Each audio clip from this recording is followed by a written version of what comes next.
আসসালামু আলাইকুম everyone, welcome back to my channel J and I couples diary. কেমন আছেন সবাই? আশা করি আল্লাহর অশেষ রহমতে আপনারা সবাই অনেক বেশি ভালো আছেন। আলহামদুলিল্লাহ, আমরাও ভালো আছি। আজকে অনেক স্পেশাল একটা ব্লগ নিয়ে হাজির হয়ে গেলাম। আশা করছি ব্লগটি আপনাদের কাছে ভালো লাগবে। ভিডিওর টাইটেল দেখে আপনারা নিশ্চয়ই বুঝে গিয়েছেন যে আজকের ভিডিওটি কী নিয়ে। হ্যাঁ, ঠিকই ধরেছেন, আজকের ভিডিওটি হচ্ছে আমাদের ওয়েডিং অ্যানিভার্সারি নিয়ে। আমাদের অ্যানিভার্সারির ব্লগটি আশা করছি আপনারা অনেক বেশি এনজয় করবেন আর পুরো ভিডিও জুড়ে আমার সাথেই থাকবেন। ব্লগটি আমি শুরু করলাম অ্যানিভার্সারির আগের দিন থেকে। আমাদের অ্যানিভার্সারি হচ্ছে 21 মে আর ভিডিওটি শুরু করলাম 20 মে বিকেলবেলা থেকে। প্রতি বছরই স্পেশাল দিনগুলোতে আমি আমার হাজব্যান্ডকে ছোটোখাটো একটু সারপ্রাইজ দিয়ে থাকি। যেহেতু প্রতি বছরই আমি সারপ্রাইজ দিয়ে থাকি, তো এবার না দিলে কি চলে? তো অ্যানিভার্সারির আগের দিন বিকেলবেলা আমি একটা কেক বানিয়ে নিচ্ছি। যদিও আমি অত ভালো কেক বানাতে পারি না, তবুও চেষ্টা করছি। প্রতি বছরই দেখা যায় যে স্পেশাল এই দিনগুলোতে আমি নিজ হাতেই কেক বানাই। যতটুকুই পারি ততটুকুই ট্রাই করি। তো দেখতে পাচ্ছেন এখানে আমি একটা অরেঞ্জ কেক বানিয়ে নিচ্ছি। তো অরেঞ্জ কেকটা আমি ফার্স্ট টাইমই বানাচ্ছি, জানি না কীরকম হবে। তো আমি অনেকটা এক্সাইটেড ছিলাম। এক্সাইটেড হওয়ার কারণে আমি একটা ভুল করে ফেলেছি, আর সেই ভুলটা কি করেছি সেটা আপনাদের সাথে একটু পরেই বলছি। কেকটা যখন আমি বানাচ্ছিলাম তখন আমার খুবই প্রিয় একজন আপুর কথা মনে পড়ে গেল। সে আপু অনেক মজার মজার কেক বানায় আর কেকগুলো মাশাল্লাহ এত সুন্দর হয়। তো আমার কাছে আপুর কেকগুলো অনেক বেশি ভালো লাগে। আর সেই আপুর নামটা বলে দিচ্ছি, সে আপু আর কেউ না, শিল্পী কুকিং অ্যান্ড ব্লগের শিল্পী আপু। অনেক সুন্দর সুন্দর কেক বানাতে পারে, আমার কাছে অনেক ভালো লাগে ওনার কেকগুলা। আমি জানি না আপু আজকে আমার ভিডিওটা দেখছে কি না। আপু, তুমি যদি আমার ভিডিওটা দেখে থাকো তাহলে তোমাকে অসংখ্য ধন্যবাদ এত সুন্দর সুন্দর কেকের রেসিপি আমাদের সাথে শেয়ার করার জন্য। মাঝে মাঝে আমাদেরকে একটু খেতেও দিও। তো যাই হোক, একটু দুষ্টুমি করলাম। আর এইখানে দেখেন আমার কিন্তু কেক বানানো হয়ে গিয়েছে। আমি এখন এটাকে চুলায় বেক করতে দিব। আর এই তো আমি চুলায় বসিয়ে দিলাম। আর এইখানে দেখেন কেক বানানোর পরে কি অবস্থা আমার সিঙ্কের। এখানে কতগুলো থালাবাটি জমা হয়ে গিয়েছে। আর এই তো হাফ অ্যান আওয়ার পর আমি দেখতেছি যে আমার কেকটা হয়েছে কিনা। তো চেক করে দেখলাম যে কেকটা হয়েছে, খুব সুন্দরভাবেই হয়েছে। কালারটাও মাশাআল্লাহ খুব সুন্দর হয়েছে। বাট প্রবলেম কি হয়েছে জানেন? আমি কেকটা বানিয়েছি খুবই এক্সাইটেড হয়ে। এখানে আমি বেকিং পাউডার দিতে ভুলে গিয়েছিলাম। কেকটা মাশাআল্লাহ ফুলেছে, বাট কেকটা একটু হার্ড হয়ে গিয়েছিল। তো কি আর করব, মনের দুঃখে পরের দিন আবার ট্রাই করব, রেখে দিয়েছি এটা এভাবেই। তো যাই হোক, পরের দিন সেম প্রসেসে আমি আরও একটা অরেঞ্জ কেক বানিয়েছিলাম। আর সেটাতে আমি বেকিং পাউডার দিতে কিন্তু ভুলিনি, বেকিং পাউডার অবশ্যই দিয়েছি। তো সেই কেকটা কেমন হয়েছিল সেটা আমি আপনাদের সাথে শেয়ার করব। আর এখন আমি বাজার গুছিয়ে নিচ্ছি। তো আমার হাজব্যান্ডকে বলেছিলাম যে টুকটাক কিছু বাজার লাগবে, তো উনি বাজার করে নিয়ে এসেছে রাতের বেলা। তো এগুলাই আমি গুছিয়ে নিচ্ছি।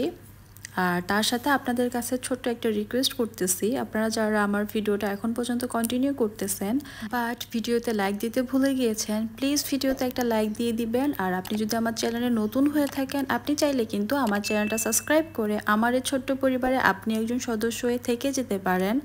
আর আপনি যদি অলরেডি সবগুলা কাজ করে দিয়ে থাকেন তাহলে আপনাকে জানাই অসংখ্য ধন্যবাদ।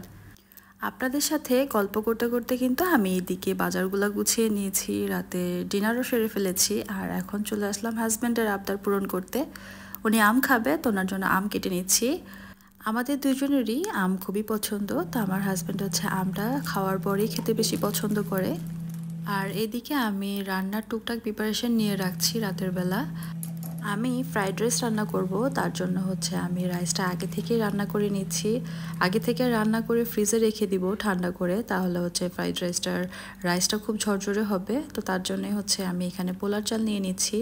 আমি এখানে 2 কাপের মতো পোলার চাল নিয়ে নিলাম।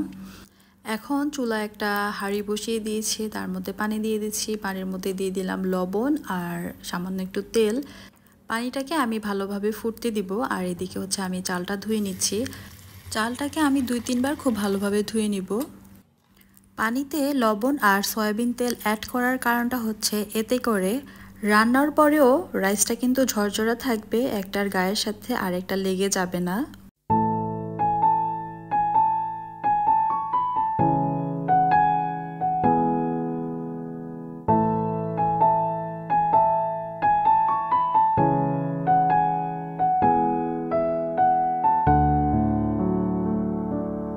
চালটাকে আমি খুব ভালোভাবে ধুয়ে নিয়েছি, আর এদিকে পানিটা খুব ভালোভাবে ফুটে উঠেছে। এখন হচ্ছে আমি এখানে আগে থেকে ধুয়ে রাখা চালটা দিয়ে দিচ্ছি। চুলার জালটা কিন্তু এই পর্যায়ে হাইতে রাখতে হবে। তো দেখতে পাচ্ছেন আমি চুলার জালটা একটু বাড়িয়ে দিলাম, আর চালটা পুরোটা দেওয়ার সাথে সাথেই কিন্তু নেড়ে দিতে হবে, না হলে নিচ থেকে দলা পেকে যেতে পারে। আর এইদিকে আমি কাঁচামরিচগুলো সংরক্ষণ করব। তো দীর্ঘদিন আমি এভাবে করি, কাঁচামরিচগুলো সংরক্ষণ করি। তো এয়ারটাইট একটা বক্স নিয়ে নিয়েছি, তারপরে একটা টিস্যু পেপার দিয়ে দিলাম, তারপরে আমি কাঁচামরিচগুলো রাখছিলাম। তো এখানে কয়েকটা কাঁচামরিচের পাতাও চলে আসছে। তো পাতাগুলো দেখে অনেক বেশি ভালো লাগছিল, অনেকদিন পরে পাতাগুলো দেখলাম। তো উপর দিয়ে আরেকটা টিস্যু পেপার দিয়ে আমি বক্সে ঢাকনাটা লাগিয়ে দিলাম। আর এভাবে করে আমি দীর্ঘদিন নর্মাল ফ্রিজে কাঁচামরিচ সংরক্ষণ করি। আর এদিকে কিন্তু আমার রাইসটা 90% সিদ্ধ হয়ে গিয়েছে। তো আমি একটা স্ট্রেনারে পানিটা ঝরিয়ে নিচ্ছি, আর এখন একটা ফ্ল্যাট পাত্রে আমি রাইসটাকে দিয়ে দিচ্ছি ঠান্ডা করার জন্য।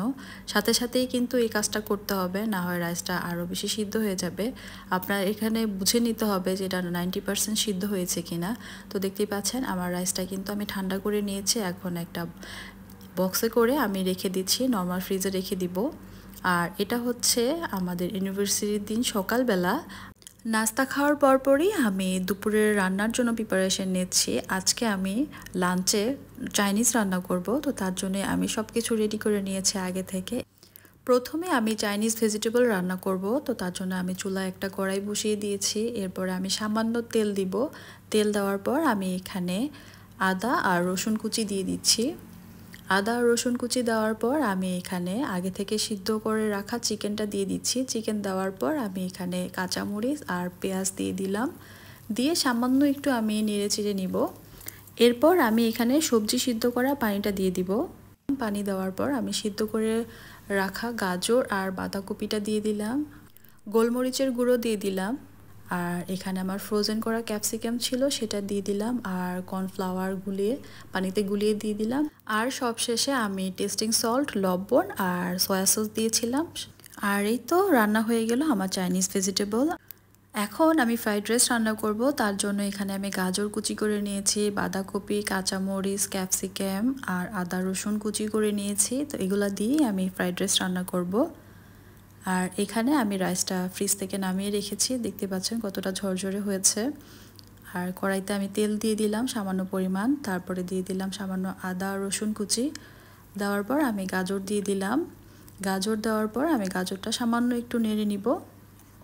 সামান্য নেড়ে চেড়ে নেওয়ার পর আমি একটু লবণ দিয়ে দিলাম সবজিতে। তারপরে গাজরটা একটু নরম হওয়ার পর আমি বাঁধাকপিটা দিয়ে দিলাম, আর কাঁচামরিচও তার সাথে দিয়ে দিচ্ছি।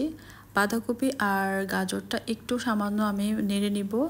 বাঁধাকপি আর গাজরটা সামান্য একটু সিদ্ধ হওয়ার পর আমি এখানে ক্যাপসিকাম অ্যাড করলাম। সবজিগুলোকে আমি এক পাশ করে রেখে এখানে আমি 2টা ডিম আগে থেকে ফেটিয়ে রেখেছিলাম, সেই 2টা ডিম দিয়ে দিলাম। এখন ডিমগুলো স্ক্র্যাম্বল করে নিব। সবজির সাথে এভাবে ডিমটা মিশিয়ে নিলে সবজির মধ্যে একটা ডিমের ফ্লেভার চলে আসে, এবং ডিমটা কিন্তু একটা জুসিনেস থাকে ডিমের মধ্যে। তারপর আমি এখানে দিয়ে দিলাম গোলমরিচের গুঁড়া, তারপর আমি রাইসটা দিয়ে দিচ্ছি। তো রাইসগুলো দিয়ে আমি একটু ভালো করে নেড়ে নিচ্ছি। আর এই পর্যায়ে কিন্তু চুলার ফ্লেমটা হাই হিটে রাখতে হবে। এরপর আমি এখানে অ্যাড করলাম ফিশ সস, তারপরে আমি অ্যাড করব টমেটো সস। টমেটো সস দেওয়ার পর আমি এখানে লাইট সয়া সস দিলাম। আপনারা চাইলে এখানে ডার্ক সয়া সসও দিতে পারেন। তো আমি লাইট সয়া সস দিলাম, আর সামান্য একটু লবণ দিয়ে দিলাম, আর সামান্য একটু চিনি দিলাম। সামান্য একটা চিনি দিলে এই ফ্রাইড রাইসের টেস্টটা অনেক বেশি ভালো আসে। আপনারা ফ্রাইড রাইস রান্নার সময় চিনিটা ইউজ করবেন। আর এই তো আমার রান্না হয়ে গেল। ফ্রাইড রাইস রান্নাটা কিন্তু দেখতে খুবই সুন্দর হয়েছে, খুবই কালারফুল লাগছিল। এখন আমি চিলি চিকেন রান্না করব। তার জন্য আমি চিকেনগুলোকে আগে থেকে ম্যারিনেট করে রেখেছিলাম। এখন আমি চিকেনগুলোকে ভেজে নিচ্ছি। চিকেন ম্যারিনেট করার সময় আমি এখানে 1 চামচের মতো আদা রসুন বাটা দিয়েছিলাম, 1 চামচের মতো লাল মরিচের গুঁড়া, গরম মশলা, সয়া সস, লবণ, একটা ডিম আর ময়দা দিয়ে আমি চিকেনটাকে কিছুক্ষণের জন্য ম্যারিনেট করে রেখেছিলাম। তারপর আমি তেলে ভেজে নিয়েছি। দেখতেই পাচ্ছেন আমার কিন্তু চিকেনটা ভাজা হয়ে গিয়েছে। চিলি চিকেন রান্না করার জন্য আমি এখানে একটা সস বানিয়ে নিচ্ছি। এখানে আমি টমেটো সস নিয়েছি, তারপরে দিয়ে দিলাম সামান্য একটু লেবুর রস, 1 চামচের মতো লেবুর রস, আপনারা চাইলে এখানে ভিনেগারও দিতে পারেন। এরপর দিয়ে দিয়েছি 1 চামচের মতো সয়া সস, গোলমরিচের গুঁড়া আর 1 চামচের মতো চিনি। এখানে চিনিটা অবশ্যই ব্যবহার করবেন, তাহলে এটার টেস্টটা অনেক বেশি ভালো আসবে। তারপর আমি নেড়ে চেড়ে ভালো করে মিশিয়ে নিয়েছি। এরপর আমি একটা প্যান বসিয়ে দিয়েছি, প্যানের মধ্যে সামান্য একটু তেল দিয়ে আদা রসুন কুচি দিয়ে দিলাম। দেওয়ার পর আমি এখানে পেঁয়াজ দিয়ে দিলাম। পেঁয়াজটা একটু ভাজার পর আমি এখানে ক্যাপসিকাম অ্যাড করলাম, তারপরে সামান্য একটু পানি দিয়ে দিলাম। এরপর আমি এখানে ভেজে রাখা চিকেনটা দিয়ে দিলাম। চিকেনটা দেওয়ার পর আমি যে সসটা বানিয়ে রেখেছিলাম সেই সসটা দিয়ে দিলাম, আর সবশেষে আমি এখানে কর্নফ্লাওয়ার গোলানো পানিটা দিয়ে দিলাম। আর লবণটা একটু চেক করে আমি সামান্য একটু লবণও দিয়েছিলাম। আর এই তো আমার রান্নাটা কিন্তু কমপ্লিট হয়ে গিয়েছে। আর এদিকে আপনাদেরকে দেখাচ্ছি যে আমি কেকটা বানিয়েছিলাম সেটা একটু ডেকোরেশন করে নিচ্ছি, মানে কেকের উপরে লিখে দিচ্ছি যে হ্যাপি অ্যানিভার্সারি। তো এই তো দেখতেই পাচ্ছেন আমার কেকটা কিন্তু মাশাআল্লাহ ভালোই হয়েছিল। তো আমি কেকের উপরে সামান্য একটু ডিজাইন করে নিলাম। আমি তো অত ভালো পারি না, তো যতটুকু পারি অতটুকুই করলাম, তাড়াহুড়ো করেই সব কিছু করছি। আর এখানে রান্নাবান্না শেষ করে আমি চলে আসলাম টেবিলটা গুছানোর জন্য। তো আমি চাচ্ছিলাম যে আমার হাজব্যান্ড আসার আগেই যেন আমি সবগুলো কাজ কমপ্লিট করে রাখতে পারি এবং টেবিলটাও সুন্দর করে গুছিয়ে রাখতে পারি ওকে সারপ্রাইজ দেওয়ার জন্য। এখানে আমি একটা স্লেটের মধ্যে হ্যাপি অ্যানিভার্সারি লিখে নিলাম। এইটা আমার DIY করা একটা স্লেট বোর্ড। তো স্লেট বোর্ডটা আমার রেডি হয়ে গিয়েছে, এবার আমি টেবিলটা রেডি করে নিব। তো আমার কাছে এরকম একটা কাপড় ছিল, তো আমি কাপড়টাকে ভাবতেছিলাম যে কিভাবে দিলে সুন্দর লাগবে, সেটা চিন্তা করতে করতে পরে বের করলাম যে এটাকে আমি 4 ভাঁজ করে দেই। 4 ভাঁজ করে আমি এটাকে টেবিলের উপরে বিছিয়ে দিলাম। আর দেখতেই পাচ্ছেন দেখতে কিন্তু অনেক সুন্দর লাগছে, একটা খুব সুন্দর একটা রানার হয়ে গিয়েছে। তো আমি হচ্ছে এখন টেবিলটাকে হালকা পাতলা একটু ডেকোরেশন করে নিব। আর এখানে আমি সব কিছুই আমার DIY করা জিনিস দিয়ে হচ্ছে টেবিলটা ডেকোরেশন করে নিচ্ছি। এখানে আমার DIY করা কিছু ফুল আমি রেখে দিচ্ছি। তো এই তো দেখতে পাচ্ছেন দেখতে কতটা সুন্দর লাগছে। তো এই তো আমার টেবিলটা কিন্তু রেডি হয়ে গিয়েছে। এখন হচ্ছে আমি খাবারটা রেডি করে নিচ্ছি। এখন আমি খাবারগুলো এক এক করে সার্ভ করে নিব, কারণ আমার হাজব্যান্ড চলে আসবে আর বেশিক্ষণ সময় নেই আমার হাতে। তো আমি তাড়াহুড়ো করেই সব কিছু করে নিচ্ছি। তো আমার চাইনিজ ভেজিটেবলটা সার্ভ করা হয়ে গিয়েছে, এখন আমি চিলি চিকেনটা সার্ভ করে নিব। তো দেখতেই পাচ্ছেন খাবারগুলো কিন্তু সত্যি অনেক লোভনীয় লাগছে আর খেতেও বেশ দারুণ লেগেছে খাবারগুলা। আমার হাজব্যান্ড তো এই চিলি চিকেনটা অনেক বেশি পছন্দ করেছিল, আর আমার কাছেও অনেক বেশি ভালো লেগেছে। আমি এই চিলি চিকেনটা ফার্স্ট টাইম রান্না করেছি। আর এখানে আমি চিকেন ফ্রাইও করে নিয়েছিলাম অফ ক্যামেরাতে, সেটা আপনাদের সাথে শেয়ার করিনি। আর এখন আমি ফ্রাইড রাইসটা সার্ভ করে নিচ্ছি। আর এই ফ্রাইড রাইসটাও আমি প্রথমবার রান্না করেছি, মাশাআল্লাহ খুবই ভালো হয়েছে। সবগুলো খাবারই অনেক বেশি মজা হয়েছিল। তো সব কিছুই আমি প্লেটে সাজিয়ে নিলাম, আর এখানে আমাদের দুজনের জন্য প্লেট রেডি করে নিচ্ছি। তো চাইনিজ প্লেট আর যেরকম থাকে আমি ওরকমই একটু প্লেটটা ডেকোরেশন করে নিচ্ছি ওরকমভাবে। তো ফার্স্টে আমি ফ্রাইড রাইস দিয়ে দিলাম, তারপর চিকেন ফ্রাই, ভেজিটেবল আর হচ্ছে চিলি চিকেনটাও দিয়ে দিলাম। তো দেখতে পাচ্ছেন প্লেটটা মাশাআল্লাহ দেখতে কতটা সুন্দর লাগছে। আর এখানে আমি শসা দিয়ে একটু হার্ট বানিয়ে নিলাম। তাই তো আমার প্লেট হচ্ছে রেডি হয়ে গিয়েছে। এখন আমি টেবিলে এগুলা সব সার্ভ করে দিব।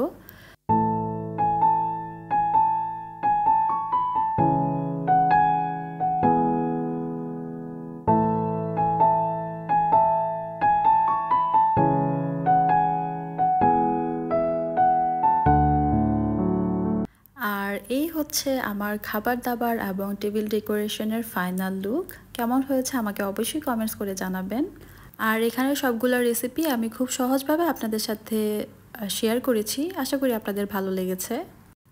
তো অলরেডি আমি আমার হাজব্যান্ডকে সারপ্রাইজ দিয়ে দিয়েছি, তো অনেক বেশি খুশি হয়েছে। ওর জন্য আমি চাইনিজ রান্না করেছি, আর এখন হচ্ছে খাবার দাবার খাওয়ার পালা। তো আমরা খেয়ে নিচ্ছি। আর এই খাবারগুলো মাশাআল্লাহ অনেক বেশি মজা হয়েছিল। আমরা রেস্টুরেন্টে যেরকম চাইনিজ খাবারগুলো খাই সেম ওরকমই টেস্ট পাচ্ছিলাম, অনেক বেশি ভালো লেগেছে আমার কাছে। আর আমার হাজব্যান্ডও খাবারগুলো অনেক বেশি পছন্দ করেছে। তো খাবার দাবার শেষ করে এখন কেক খাওয়ার পালা। কেকের সাথে আমার হাজব্যান্ড বললো সে আম খাবে, তো ওনার জন্য আম কেটে নিলাম। তো এখন হচ্ছে আমরা দুজনে মিলে হচ্ছে কেকটা কেটে নিচ্ছি। কেকটাও মাশাআল্লাহ অনেক বেশি ভালো হয়েছিল। তো আমরা কেকটাও খেয়ে নিলাম। তো আপনারা সবাই আমাদের জন্য দোয়া করবেন। আমি আমার হাজব্যান্ডকে নিয়ে যত বলবো ততই কম হয়ে যাবে। আসলে ওনার মতো ভালো মনের মানুষ আর হয় না। উনি খুবই ভালো একজন মানুষ। আমি এদিক দিয়ে সত্যি অনেক ভাগ্যবতী যে এরকম একজন মানুষ আমি আমার জীবনসঙ্গী হিসেবে পেয়েছি, যে কিনা আমাকে অনেক বুঝে এবং আমার সব কিছুতে আমাকে সাপোর্ট করে। তো আল্লাহর কাছে লাখো শুকরিয়া যে এরকম একজন মানুষ আমার জীবনসঙ্গী হিসেবে দেওয়ার জন্য। আর আপনারা সবাই আমাদের জন্য দোয়া করবেন। আর আমার হাজব্যান্ড হচ্ছে আমার জন্য চকলেট নিয়ে এসেছে, যেহেতু আমি চকলেট খুব পছন্দ করি, তো আমার জন্য কিছু চকলেট নিয়ে এসেছে। তো এটা হচ্ছে একটা স্ক্র্যাপ বুক। এটা আমি আমার হাজব্যান্ডকে আমাদের ফার্স্ট অ্যানিভার্সারিতে আমি গিফট করেছিলাম। তো এটা আমার হাজব্যান্ড অনেক বেশি পছন্দ করেছিল। এটা আমি নিজ হাতেই বানিয়েছি ওর জন্য। আমাদের ফার্স্ট অ্যানিভার্সারিতে আমি যখন ওকে গিফটটা দিয়েছিলাম ও অনেক বেশি খুশি হয়েছিল। তো এখানে আমি যেভাবে বানিয়েছিলাম সেটাই আপনাদের সাথে একটু শেয়ার করছি। স্ক্র্যাপ বুকের ফ্রন্ট পেজে আমি একটা ফটো ফ্রেমের মতো বানিয়েছিলাম আমাদের বিয়ের একটা ছবি দিয়ে। তারপরে পেজে দেখতে পেয়েছেন আমি আমাদের ফ্যামিলি পিকচার রেখেছিলাম। আর এটা হচ্ছে তারপরের পেজ।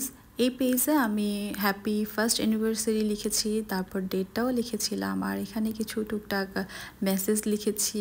আর এখানে কাগজ দিয়ে ছবির কতগুলো ফ্রেমের মতো বানিয়েছি, এটাকে কি বলে আমি ঠিক মনে নেই আমার এখন। তো এখানে আমি কতগুলো পিকচার অ্যাড করেছি। আর এখানে আমি আরও একটা পেজ বানিয়েছি, দেখতে পাচ্ছেন। এই পেজগুলো কিন্তু অনেক বেশি সুন্দর হয়েছে। সবগুলোতে একটা একটা করে পিকচার দেওয়া আছে, আর সবগুলো এক এক রকমের প্যাটার্নে করা। তো এই তো তারপরের পেজটা হচ্ছে এটা হচ্ছে আমাদের জার্নিটা যখন থেকে শুরু হয়েছিল সেই সব কিছু এখানে আছে। আমরা যখন ফার্স্ট টাইম মিট করেছিলাম সেই পিকচার এবং সেই ডেটটা আমি এখানে রেখেছি। আর এই পাশের পেজে আমাদের এঙ্গেজমেন্টের ডেট এবং কিছু পিকচার আমি এখানে রেখেছি। আর তারপরের পেজে হচ্ছে আমাদের বিয়ের ছবি, বিয়ের ডেট আর কিছু পিকচার আমি এখানে অ্যাড করেছি। আর এখানে দেখতে পাচ্ছেন কিউট একটা আই লাভ ইউ লেখা একটা চিঠির মতো একটা করেছি। তো এই জিনিসগুলো আমার কাছে অনেক বেশি ভালো লেগেছিল। আমি যখন এই জিনিসগুলো বানাচ্ছিলাম আমার কাছে এত বেশি ভালো লেগেছিল। আর এখানে একটা মেসেজ লিখেছি ওনার জন্য, এই তো। আর এই পাশে যে বড় এই ফ্রেমটা, এটা একটা লাভ শেপের। এখানে আমার 26টা পিকচার লেগেছিল, তো সেটা আর দেখাচ্ছি না। আর এই পাশের পেজে এই ছবিটা হচ্ছে আমাদের ফার্স্ট ইফতারের ছবি। তারপরে এখানে ফার্স্ট সেলফি, ফার্স্ট ঈদ, এই ছবিগুলো আমি এখানে অ্যাড করেছি। আর এখানে হিজ কিং হার কুইং এগুলো লিখেছি। আর এই প্যাটার্নটা আমার কাছে অনেক বেশি ভালো লেগেছে। আর এই পেজটা আমার কাছে অনেক বেশি পছন্দের। এই পেজটা দেখলেই খুব ভালো লাগে। আর এটা ছিল আমাদের ফার্স্ট সেলফি তোলা। এঙ্গেজমেন্টের দিন আমরা ফার্স্ট সেলফি তুলেছিলাম, তো সেই ছবিটা আমি এখানে অ্যাড করেছি। আর এটার প্যাটার্নটা কিন্তু অনেক সুন্দর, দেখতেই পাচ্ছেন। এই স্ক্র্যাপ বুকের আইডিয়াটা আপনাদের কাছে কেমন লাগলো কমেন্টস করে জানাতে পারেন। তারপরের পেজটা হচ্ছে সবার শেষের পেজ। এটাতে হচ্ছে আমাদের ফার্স্ট নিউ ইয়ারের ছবি, এগুলা ফার্স্ট ফাল্গুনের ছবি ওই উপরে। আর এখন হচ্ছে আমি আপনাদেরকে একটা ম্যাজিক দেখাবো, দেখেন। এটা হচ্ছে আমার হাজব্যান্ডের বড়বেলার ছবি। আর এটা কিন্তু এভাবে ঘোরালেই দেখতেই পাচ্ছেন ওর ছোটবেলার একটা ছবি চলে এসেছে। তো এই প্যাটার্নটা মানে এই কার্ডটা আমার হাজব্যান্ড অনেক বেশি পছন্দ করেছিল। সে বারবার ঘোরাচ্ছিল আর দেখতেছিল যেটা তুমি কিভাবে বানিয়েছো। আমি বলতে জানি না, আমি বানিয়েছি। তো এই স্ক্র্যাপ বুকটা ও অনেক বেশি পছন্দ করেছিল। আর এটা লাস্ট পেজে আমি এটা আর্ট করেছিলাম। তো আপনারাও হচ্ছে আপনাদের প্রিয়জনকে এরকম একটা গিফট দিতেই পারেন। তো আজকের ভিডিওটা এই পর্যন্তই ছিল। সবাই ভালো থাকবেন। আল্লাহ হাফেজ অ্যান্ড আসসালামু আলাইকুম।